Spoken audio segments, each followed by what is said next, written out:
The credit alert notification appeared on my phone at 11:42 p.m. on a Tuesday night. New account opened. Business Express credit line, $75,000. I sat up in bed, staring at the screen in the darkness of my bedroom. I definitely hadn't opened any business credit accounts. I immediately logged into my credit monitoring service and scrolled through the recent activity. My heart sank as I found 3 new accounts opened in the past week. A $75,000 business line of credit, a $50,000 equipment financing loan, and a $125,000 commercial real estate loan. All applications had been submitted using my personal information, employment history, and social security number. The total exposure was $250,000 in fraudulent debt that could destroy my financial life. But I knew exactly who had access to my financial information. My brother Jake had been staying in my spare bedroom for 2 months, supposedly getting back on his feet after his latest business venture collapsed spectacularly. During that time, he'd had unlimited access to my home office, my daily mail delivery, and all my personal documents. I got up and padded quietly to my home office, careful not to wake Jake. My filing cabinet was slightly ajar. I always kept it locked, but the lock had been picked. Someone had been rifling through my tax returns, bank statements, employment records, and insurance documents. On my desk there were faint impressions on my notepad where someone had pressed down hard while writing, probably practicing my signature. I opened my laptop and checked the browser history.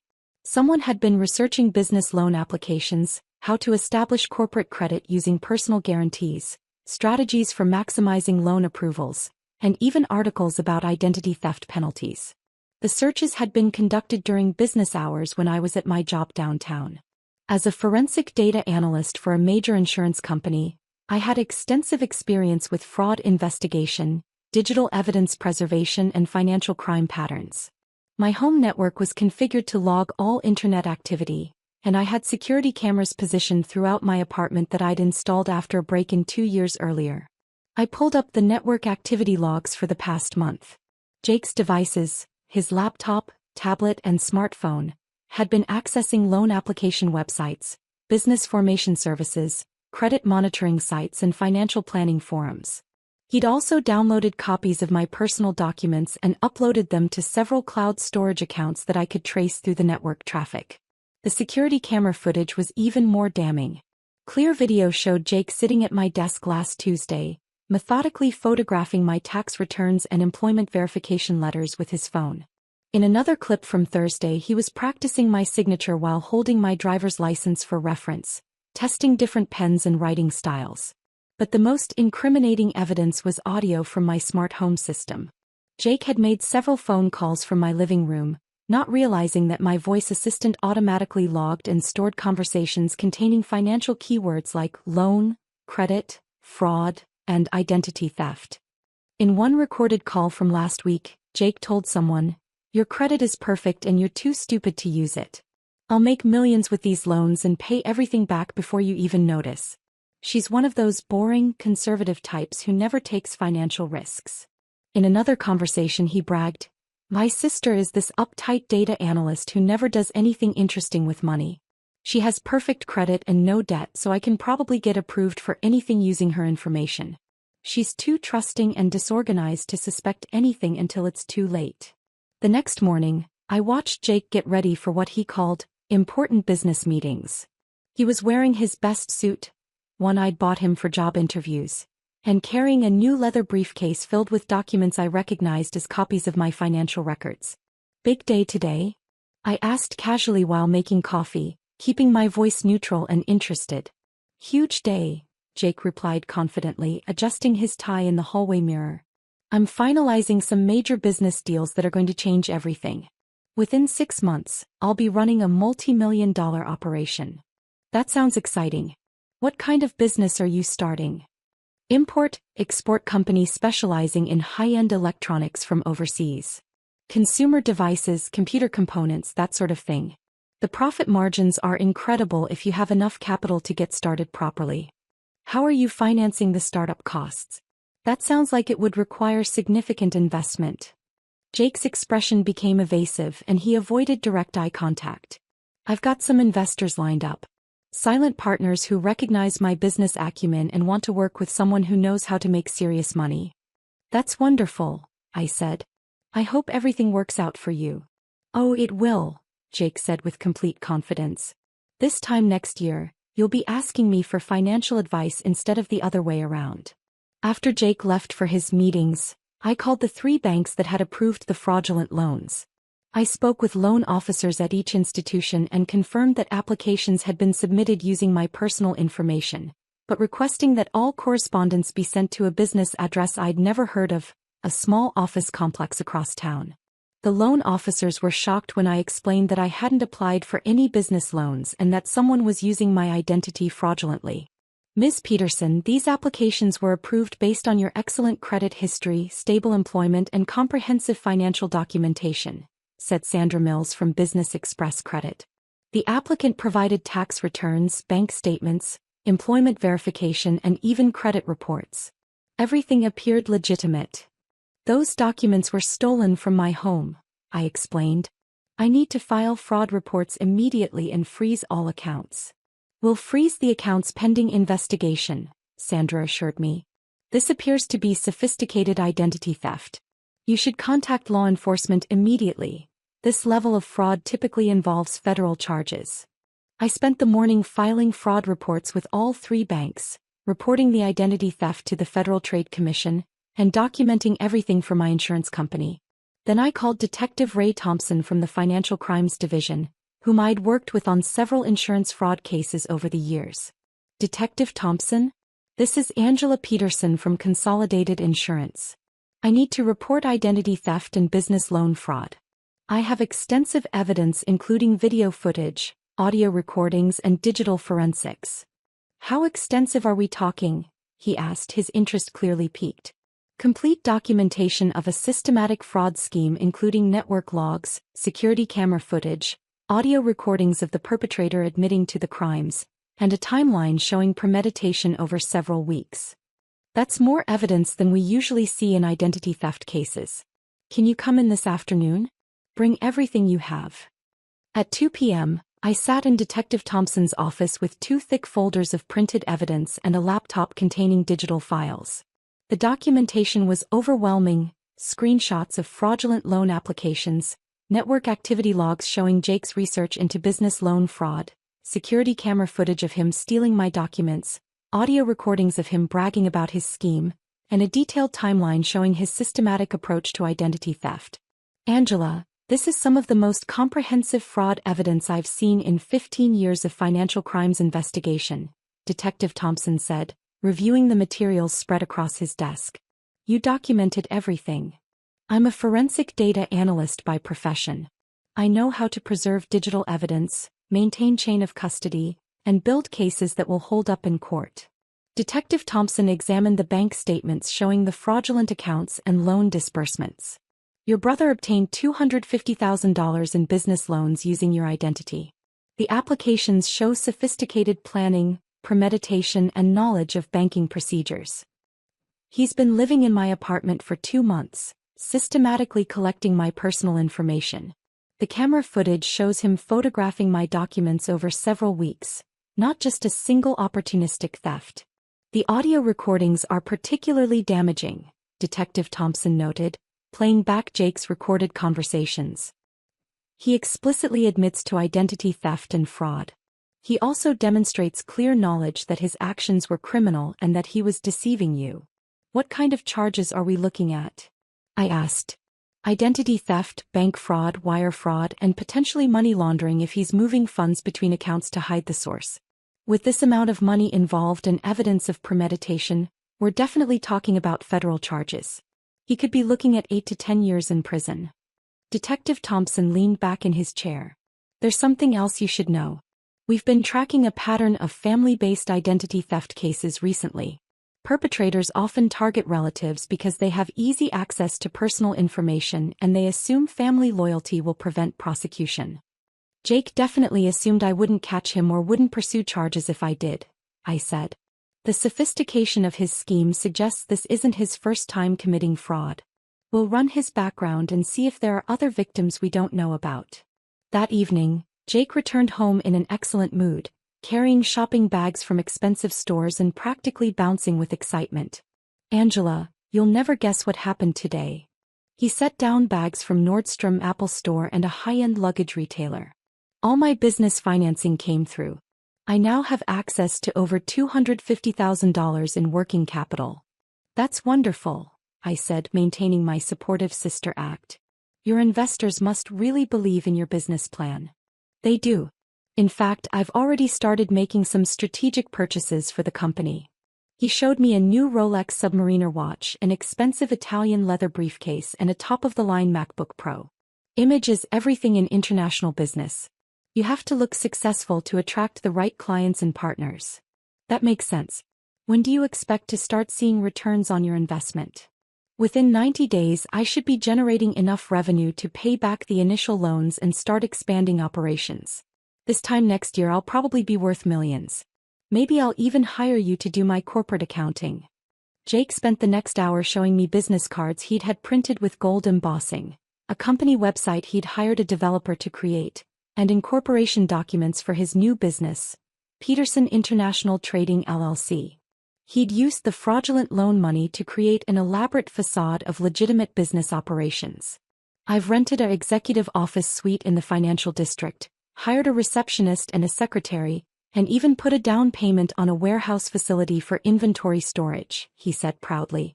"This is going to be the business venture that finally makes me rich and proves everyone wrong about my abilities." What Jake didn't realize was that none of the loans he'd obtained were actually his responsibility. Since he'd used my identity and credit history, I was legally liable for all $250,000 in debt if the fraud wasn't discovered and prosecuted. His business empire was built on my financial reputation, and his failure would destroy my credit rating. The next morning, Detective Thompson called with an update from his investigation. "We've traced the business address your brother listed on the loan applications. It's a small executive office he rented using cash payments and fake business references.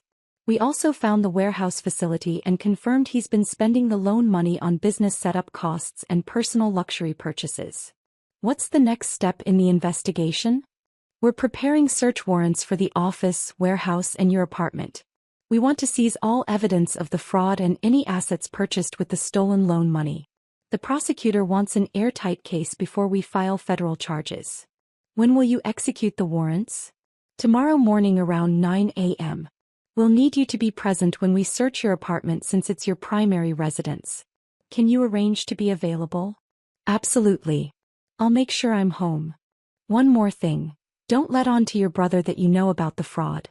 We want to catch him with all the evidence in place before he has a chance to destroy anything or flee." The next morning, I woke up early and waited for Jake to leave for his fake office. He left at 8:30 a.m. as usual, carrying his expensive briefcase and talking loudly on his phone about important business calls he needed to make in meetings with potential overseas suppliers. At 9:15 a.m., Detective Thompson arrived with 3 other officers, a federal agent and several evidence technicians carrying boxes and camera equipment. They presented me with search warrants for my apartment and Jake's rented office space. "We'll be as careful as possible with your belongings," Detective Thompson assured me as his team began systematically documenting and seizing evidence from my home office and Jake's temporary bedroom. "We found additional fraudulent documents," one of the evidence technicians told Detective Thompson, holding up fake business licenses, forged bank statements, and counterfeit corporate seals. "Your brother created an entire fictional business empire using your sister's credit and identity." They seized Jake's laptop, tablet, smartphone, several boxes of financial documents, printed loan applications, and copies of my personal information that he'd been storing in his room. They also photographed the notepad with signature practice marks, collected fingerprint evidence from my filing cabinet, and documented the sophisticated setup he'd created for identity theft. At 11:30 a.m. my phone rang. It was Jake calling from his rented office space. "Angela, there are FBI agents and police officers here with search warrants." His voice was panicked and confused. "They're taking all my business equipment, computers, and documents. They're saying something about identity theft and federal fraud charges. What's going on? Did someone steal your identity?"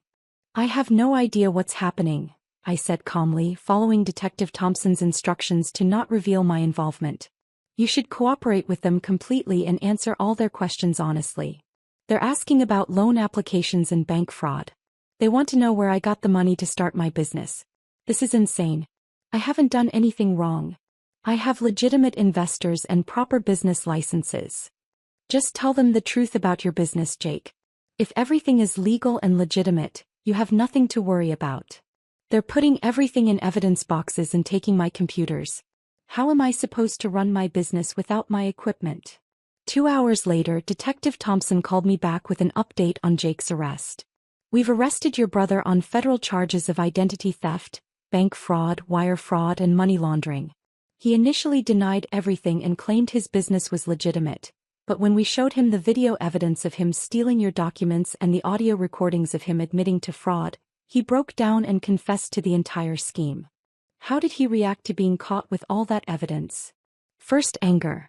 He was furious that you had security cameras and audio recording in your apartment. Then desperation. He kept insisting that he planned to pay back all the loans from his business profits, so it wasn't really theft. He doesn't seem to understand that using someone's identity without permission is a serious federal crime regardless of intent to repay.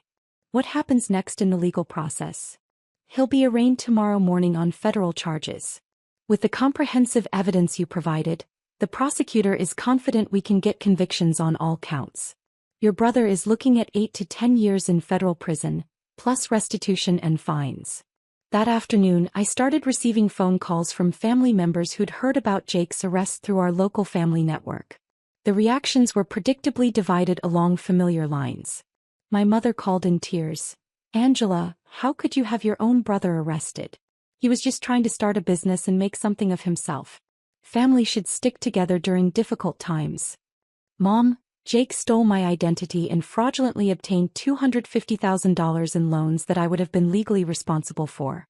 If he hadn't been caught, I could have lost my house, my savings, and my credit rating. But he's your brother. You should have talked to him privately before involving the police and destroying his life." I didn't know he was committing crimes against me until I received credit alerts about fraudulent accounts. By then, he'd already obtained $250,000 through systematic identity theft.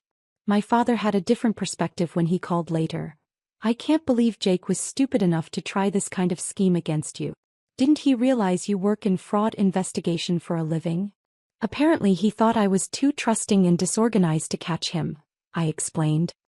"He seriously underestimated both my professional expertise and my personal security measures. He always was too clever for his own good. I just never thought he'd be dumb enough to commit federal crimes against his own sister." My Uncle Robert was furious with me when he called that evening. "Angela, you could have just co-signed business loans for Jake if you wanted to help him succeed. There was no reason to send him to federal prison over money." "Uncle Robert, I didn't co-sign anything and I wasn't asked to co-sign anything. Jake forged my signature and stole my identity to commit bank fraud. This wasn't about me refusing to help him. This was about him committing serious federal crimes. You're being vindictive and destroying family relationships. Family should help each other achieve their dreams, not destroy each other over business disagreements. This wasn't a business disagreement or a family dispute. Jake systematically stole my personal information, forged my signature, and obtained $250,000 in fraudulent loans. If his scheme had succeeded, I could have faced financial ruin." The preliminary hearing was held 2 weeks later in federal court. I testified about the evidence I'd collected and explained how Jake had used his access to my home to systematically gather my personal information over several months. Jake's court-appointed defense attorney tried to portray the fraud as a misunderstanding between siblings, claiming Jake believed he had implicit permission to use my credit for business purposes since we were family. But the recorded phone calls where he explicitly stated that I was too stupid to use my perfect credit and that he would commit fraud before I even noticed completely undermined that defense strategy. The federal prosecutor played the audio recording where Jake said, "My sister is this uptight data analyst who never does anything interesting with money. She has perfect credit and no debt, so I can probably get approved for anything using her information. She's too trusting and disorganized to suspect anything until it's too late." The federal judge was clearly not impressed with Jake's justifications. "Mr. Peterson, regardless of your family relationship with your sister, Using someone's identity to obtain $250,000 in loans without their knowledge or consent constitutes serious federal crimes that strike at the heart of our financial system. Jake was bound over for trial on charges of identity theft, bank fraud, wire fraud, and money laundering. Bail was set at $100,000, which he couldn't afford since all his assets had been purchased with fraudulent loan money and had been seized as evidence. While Jake sat in federal detention awaiting trial, I received a visit from his business attorney, Martin Walsh, who was trying to salvage something from the wreckage of Jake's fake empire. Ms. Peterson, I represent your brother in his business affairs. I wanted to discuss the impact of these criminal charges on his company operations and see if we can work out some kind of arrangement. What kind of business operations? His entire company was funded with fraudulent loans obtained through identity theft. Well, regardless of the funding source, he did establish legitimate business contracts, lease agreements, and employment relationships. Several people are now unemployed because of his arrest, and suppliers are demanding payment for services already rendered. Mr. Walsh, Jake's entire business was built on stolen money obtained through identity theft. Any contracts he signed were based on fraudulent financing that he had no legal right to access.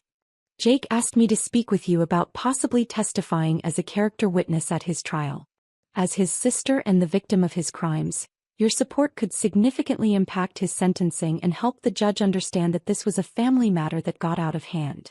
My support? Jake stole my identity and committed $250,000 worth of fraud using my personal information. He could have completely destroyed my financial life to fund his fake business empire.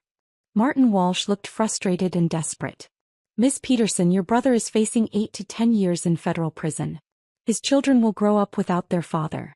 Is that really proportional punishment for what you consider a family financial dispute? This wasn't a family financial dispute or a business disagreement.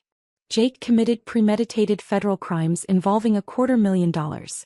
He systematically stole my personal information over several months and created an elaborate fraud scheme designed to deceive multiple financial institutions.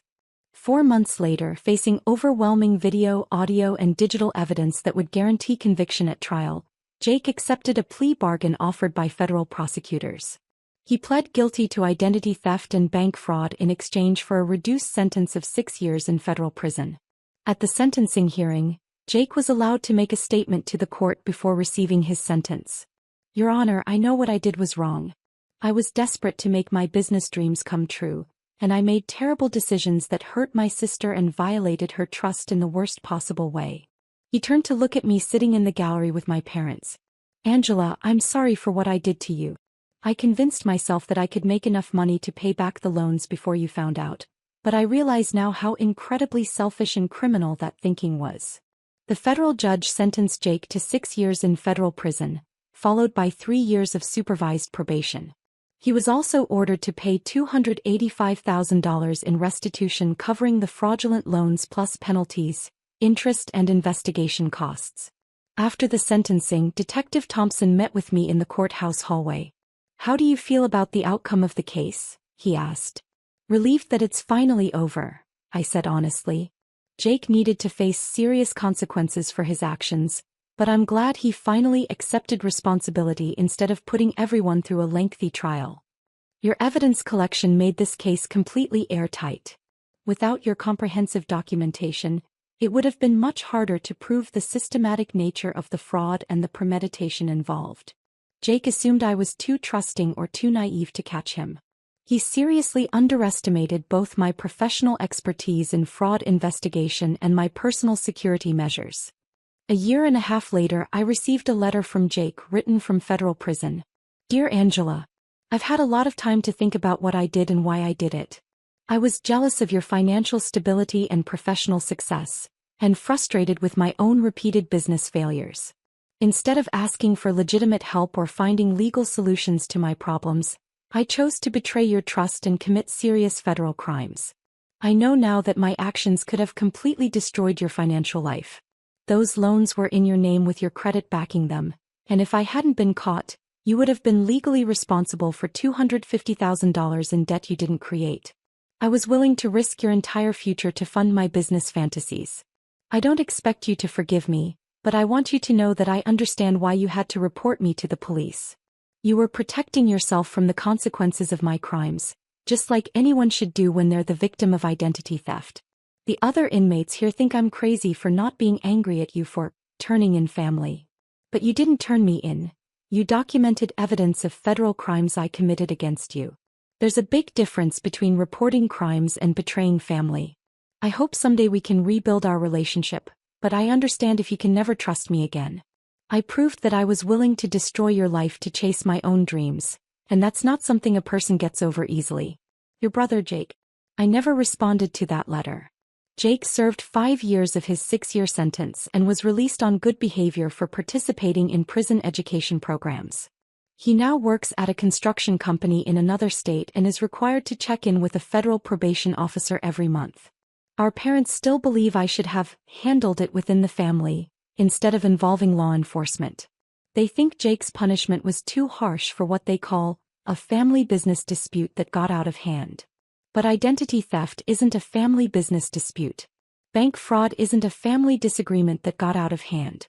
When someone systematically steals your personal information, forges your signature, and obtains $250,000 in fraudulent loans using your identity, that's a serious federal crime regardless of whether you share DNA with the perpetrator. Jake gambled that family loyalty would protect him from the consequences of his crimes. He assumed I would be too shocked, too guilty, or too concerned about family harmony to pursue federal charges against my own brother. He was completely wrong. Family relationships don't create immunity from federal law. Trust, once broken by systematic fraud and betrayal, cannot be repaired by simply promising to pay money back or claiming good intentions. And someone who is willing to destroy your financial life to fund their business dreams has demonstrated that they value their ambitions far more than your welfare. I maintained comprehensive digital security because fraud investigation is my profession, but also because I learned early in my career that financial predators often target the people closest to them, counting on family relationships and emotional manipulation to shield them from prosecution. Jake spent months planning his elaborate fraud scheme, confident that I would never discover it or never have enough evidence to stop him if I did. The security cameras, network logs, audio recordings, and detailed financial documentation proved him completely wrong. Sometimes protecting yourself means being willing to prosecute the people who are supposed to love you. Sometimes family loyalty means being loyal to legal boundaries and ethical behavior instead of criminal schemes and fraudulent activities. And sometimes the people who tell you to handle it within the family are the same people who would never risk their own credit rating, financial security, or professional reputation to enable someone else's federal crimes. The sound of the warrant being signed that morning wasn't just the sound of justice being served. It was the sound of consequences finally catching up with someone who believed family relationships would protect him from the federal laws he'd systematically broken. They didn't.